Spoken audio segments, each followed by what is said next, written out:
Hello दोस्तों, स्वागत है आप लोगों का आपके यूट्यूब चैनल बीपीएससी फाइंडर में। 67वीं बीपीएससी प्री एग्ज़ाम को ध्यान में रखते हुए मैंने करेंट अफेयर्स की एक सीरीज स्टार्ट किया है। आप लोग जानते ही हैं कि प्री एग्ज़ाम में करेंट अफेयर्स का बहुत ही बड़ा योगदान है, जिसमें 30 से 35 क्वेश्चन 30 से 35 क्वेश्चन करेंट अफेयर से आते हैं। तो इसलिए करेंट अफेयर्स एक इम्पोर्टेंट सब्जेक्ट बन गया है। तो आइए देखते हैं कि पहला क्वेश्चन क्या है। वर्ष 2021 में शांति का नोबेल पुरस्कार किसे प्रदान किया गया है? तो इसमें दो लोगों को शांति का नोबेल पुरस्कार दिया गया है। एक दिया गया है मारिया रेसा को और दूसरा दिया गया है दैमित्री मुराटोवा को। और अब्दुल रज़ाक गुरनाह को साहित्य के क्षेत्र में नोबेल पुरस्कार दिया गया है। नोबेल पुरस्कार की शुरुआत 1901 ईस्वी में हुई है। अल्फ्रेड नोबेल की याद में दिया जाता है। सबसे पहले यह 5 क्षेत्रों में दिया जाता था, लेकिन 1969 ईस्वी में अर्थशास्त्र के क्षेत्र में पहला नोबेल दिया गया और इस तरह से अब यह 6 क्षेत्रों में दिया जा रहा है। अगला देखते हैं क्वेश्चन क्या है। अगला है, स्ट्रीट वेंडर्स को डिजिटल भुगतान हेतु मंच उपलब्ध कराने के लिए मैं भी डिजिटल 3.0 अभियान किस मंत्रालय द्वारा लॉन्च किया गया? तो ये लॉन्च किया गया है आवास एवं शहरी मामले मंत्रालय और दूसरा है इलेक्ट्रॉनिक एवं सूचना प्रौद्योगिकी मंत्रालय। आवास एवं शहरी मामले के मंत्रालय के मंत्री हैं कौन? हरदीप सिंह पुरी। इनके पास पेट्रोलियम एवं प्राकृतिक गैस मंत्रालय भी है। अगला, इलेक्ट्रॉनिक एवं सूचना प्रौद्योगिकी मंत्रालय अश्विनी वैष्णव हैं, जिनके पास रेल एवं संचार मंत्रालय भी है। सामाजिक न्याय एवं अधिकारिता मंत्रालय डॉक्टर वीरेंद्र कुमार हैं। अगला क्वेश्चन देखते हैं, हाल ही में किस देश ने पहली बार परमाणु पनडुब्बी में जिरकॉन हाइपरसोनिक मिसाइल का सफल परीक्षण किया है? तो वो देश रूस है। कौन सा है? रूस की राजधानी मास्को, चीन की राजधानी बीजिंग, जापान की राजधानी टोक्यो और फ्रांस की राजधानी पेरिस है। अगला देखते हैं, केंद्रीय आवास एवं शहरी मामले मंत्रालय द्वारा न्यू अर्बन इंडिया सम्मेलन का आयोजन कहाँ किया गया? तो न्यू अर्बन इंडिया सम्मेलन का आयोजन लखनऊ में किया गया। कहाँ किया गया? लखनऊ में किया गया। केंद्रीय आवास एवं शहरी मामले मंत्रालय के मंत्री कौन हैं? तो वह हैं हरदीप सिंह पुरी, जिनके पास पेट्रोलियम एवं प्राकृतिक गैस मंत्रालय भी है। अगला क्वेश्चन देखते हैं, न्यूयॉर्क में आयोजित यूएस ओपन 2021 में पुरुष एकल के विजेता कौन रहे हैं? तो इनमें पुरुष एकल का विजेता रहे हैं कौन? Daniel Medvedev. ये रूस के हैं। कहाँ के हैं? रूस के हैं। राफेल नडाल स्पेन के हैं। नोवाक जोकोविच सर्बिया के हैं और एंडी मरे यूके के हैं। कहाँ के हैं? यूके के हैं। अगला क्वेश्चन देखते हैं, राष्ट्रीय राजमार्ग प्राधिकरण ने किस राज्य में भारत की पहली आपातकालीन लैंडिंग सुविधा विकसित की है? तो ये विकसित किया है कहाँ पे? राजस्थान में। कहाँ विकसित किया है? राजस्थान में। National highway authority of India. अगला क्वेश्चन देखते हैं, तमिलनाडु सरकार ने 11 सितंबर को किसकी पुण्यतिथि पर महाकवि दिवस के रूप में मनाने की घोषणा किया है? तो वो है सुब्रमण्यम भारती। कौन है? सुब्रमण्यम भारती। अगला क्वेश्चन है, भारत के सबसे ऊंचे एयर प्यूरीफायर टावर का निर्माण कहाँ किया गया? तो ये किया गया है चंडीगढ़ में। कहाँ किया गया है? चंडीगढ़ में। कहाँ किया गया है? चंडीगढ़ में। लेकिन अगर पूछे कि भारत के सबसे पहले एयर प्यूरीफायर टावर की निर्माण कहाँ किया गया है? तो वो होगा दिल्ली के कनॉट पैलेस में। कहाँ किया गया? दिल्ली के कनॉट पैलेस में। अगला देखते हैं, यूएस और जापान के अतिरिक्त हाल ही में भारत ने किन देश के साथ पहली बार 2+2 वार्ता का आयोजन किया है? तो ये होगा ब्रिटेन के साथ। किसके साथ? ब्रिटेन के साथ। अगला क्वेश्चन देखते हैं, यूएस ओपन 2021 की महिला एकल का खिताब विजेता कौन रही हैं? तो महिला एकल का विजेता रही हैं रमा रादुकानु ब्रिटेन की हैं, एशले बार्टी ऑस्ट्रेलिया की हैं, जबकि सिमोना हेलेप टेनिस खिलाड़ी हैं और ये हैं रोमानिया की।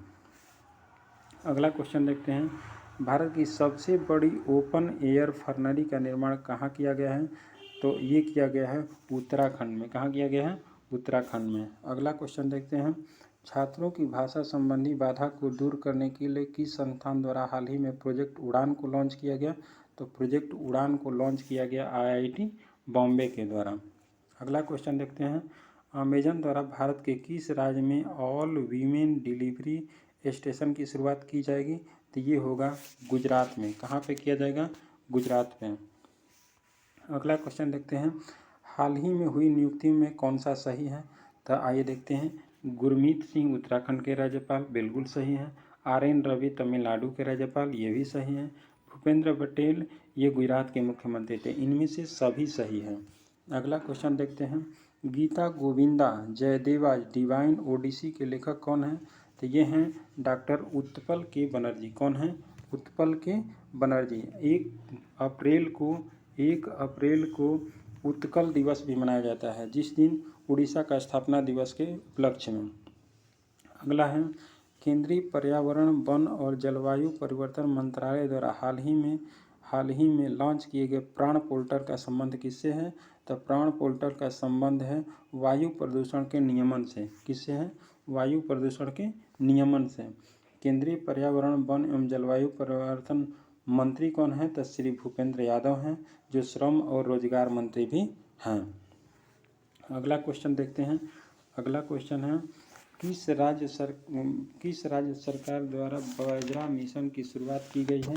तो बाजरा मिशन की शुरुआत किया गया है छत्तीसगढ़ के द्वारा। किसके द्वारा किया गया है? छत्तीसगढ़ के द्वारा। छत्तीसगढ़ के द्वारा बाजरा मिशन की शुरुआत किया गया है, जिसके द्वारा राजीव गांधी ग्रामीण भूमिहीन मजदूर न्याय योजना की भी शुरुआत की गई है। अगला क्वेश्चन है, निम्नलिखित में से कौन सा देश सभी नवनिर्मित घरों में इलेक्ट्रिक वाहन चार्जर की स्थापना अनिवार्य करने वाला दुनिया का पहला देश बन गया है? तो ये होगा इंग्लैंड। कौन सा देश होगा? इंग्लैंड। अगला क्वेश्चन है, भारत, फ्रांस और ऑस्ट्रेलिया की पहली त्रिपक्षीय विदेश मंत्री स्तरीय बैठक का आयोजन किस देश में किया गया? तो ये किया जाएगा ब्रिटेन में। कहाँ पे किया जाएगा? ब्रिटेन में। अगला है, किस देश ने मंगल ग्रह पर अपना पहला मार्स रोवर झुरोंग को सफलतापूर्वक लैंड कराने की उपलब्धि हासिल की है? तो झुरोंग को हासिल किया है कौन? तो ये होगा चाइना। कौन होगा? चाइना। अगला क्वेश्चन देखते हैं, हाल ही में छात्रों को शैक्षणिक अवसर प्रदान करने हेतु किस मंत्रालय ने लद्दाख इग्नाइटेड माइंड प्रोजेक्ट की शुरुआत की है? तो लद्दाख इग्नाइटेड माइंड प्रोजेक्ट की शुरुआत भारतीय सेना ने किया है। किसने किया है? भारतीय सेना ने। अगला क्वेश्चन है, 11 फरवरी 2021 को किस व्यक्ति की पुण्यतिथि पर समर्पण दिवस मनाया गया? तो समर्पण दिवस पंडित दीनदयाल उपाध्याय की जयंती पर मनाया जाता है। किसके जयंती पर? दीनदयाल उपाध्याय की जयंती पर। जबकि पराक्रम दिवस अगर कहे तो पराक्रम दिवस 23 जनवरी को मनाया जाता है। 23 जनवरी को मनाया जाता है सुभाष चंद्र बोस की जयंती के अवसर पर। इस पर पहला मनाया गया था। अगला क्वेश्चन देखते हैं हम, भारत के किस शहर में कुत्तों के लिए विशेष ब्लड बैंक स्थापित किया गया? तो कुत्तों के लिए विशेष ब्लड बैंक लुधियाना में स्थापित किया गया। कहाँ पे? लुधियाना में स्थापित किया गया। अगला क्वेश्चन है, व्हेन गॉड इज ट्रेवलर के लिए अंग्रेजी भाषा का साहित्य अकादमी पुरस्कार 2020 से किसे सम्मानित किया गया? तो इसके लिए सम्मानित किया गया है अरुंधति सुब्रमण्यम को। किसको? अरुंधति सुब्रमण्यम को। जबकि अनामिका को हिंदी भाषा में साहित्य पुरस्कार दिया गया है उनकी कविता टोकरी में दिग्वंत थेरी गाथा के लिए। टोकरी में दिग्वंत थेरी गाथा के लिए। मैथिली में कमलाकांत झा को, उर्दू में हुसैन उल हक को दिया गया है। इस प्रकार अनामिका, कमलाकांत झा तथा हुसैन उल का संबंध बिहार से है। अनामिका हिंदी भाषा में साहित्य पुरस्कार पाने वाली देश की पहली महिला है। कौन है? देश की पहली महिला है। अगला क्वेश्चन है, भारत की पहली भूतापीय क्षेत्र विकास परियोजना कहाँ स्थापित की जाएगी? तो ये स्थापित किया जाएगा लेह में। कहाँ स्थापित किया जाएगा? लेह में। अगला क्वेश्चन है, किस राज्य सरकार द्वारा कौशल्य मातृत्व योजना को लॉन्च किया गया? तो कौशल्य मातृत्व योजना को लॉन्च किया गया छत्तीसगढ़ राज्य द्वारा। और बाजरा मिशन भी आप लोगों ने पीछे देखा, छत्तीसगढ़ राज्य द्वारा। अगला क्वेश्चन हम लोग देखते हैं। अगला क्वेश्चन क्या है? बौद्धिक संपदा सूचकांक 2021 में भारत को कौन सा स्थान मिला है?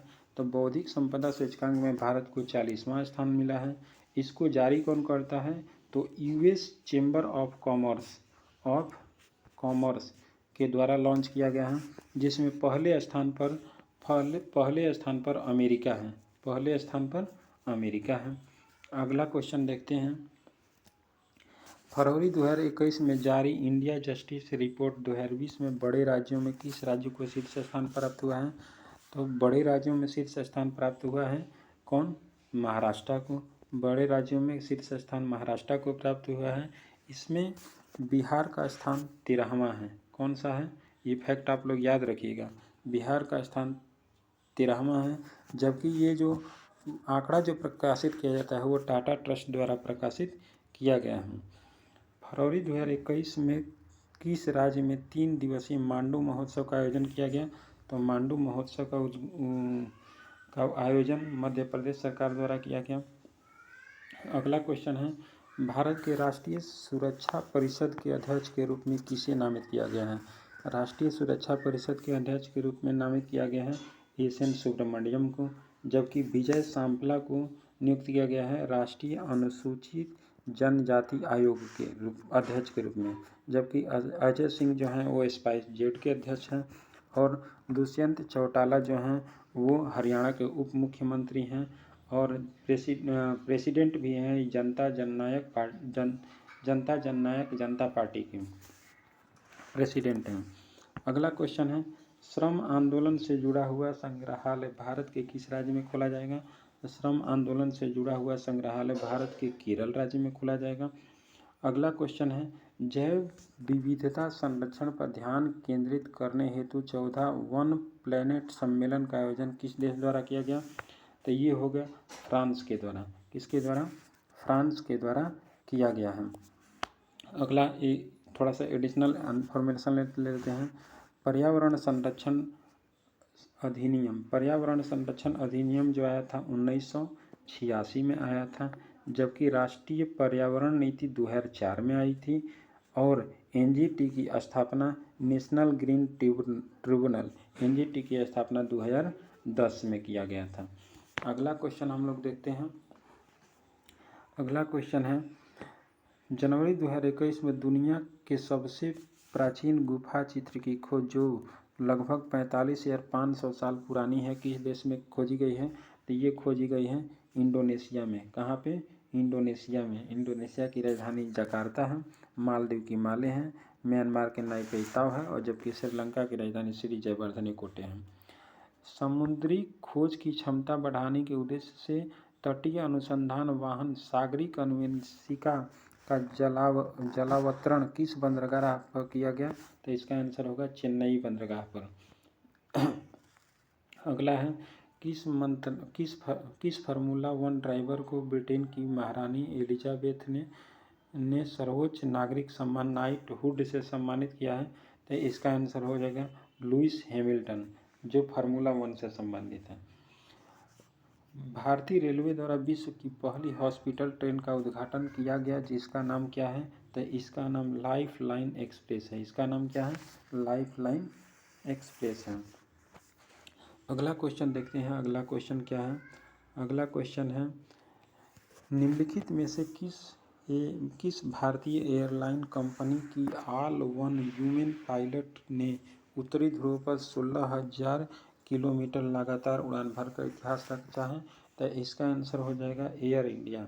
इसका जो कमांडिंग पायलट थी वो थी जोया अग्रवाल, जो सैन फ्रांसिस्को से उड़कर बंगलुरु तक उड़ान भरी थी। अगला क्वेश्चन है, किस राज्य सरकार ने कृषि क्षेत्र में मिट्टी एवं जल की जांच के लिए कृषि संजीवनी वैन की शुरुआत किया है? तो इसका आंसर हो जाएगा कर्नाटक। इसका आंसर कर्नाटक होगा।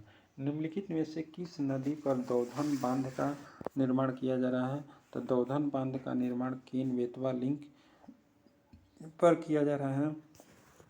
यह बांध 77 मीटर ऊंचा है, जबकि 2031 मीटर लंबा है, और यह यूपी प्लस एमपी की ज्वाइंट प्रोजेक्ट है। यूपी प्लस एमपी का ज्वाइंट प्रोडक्ट है। अगला है किस वर्ष तक भारत को उर्वरक के क्षेत्र में आत्मनिर्भर बनने की घोषणा केंद्रीय रसायन मंत्रालय ने की है? तो ये 2023 तक भारत को उर्वरक के क्षेत्र में आत्मनिर्भर बनाने की घोषणा केंद्रीय रसायन मंत्रालय ने की है। अगला क्वेश्चन है दूसरा, खेलो इंडिया विंटर गेम्स का उद्घाटन हाल ही में प्रधानमंत्री द्वारा कहाँ किया गया? तो ये किया गया है गुलमर्ग में। कहाँ किया गया है? गुलमर्ग में। जबकि पहला खेलो इंडिया विंटर गेम का उद्घाटन लेह लद्दाख में किया गया था।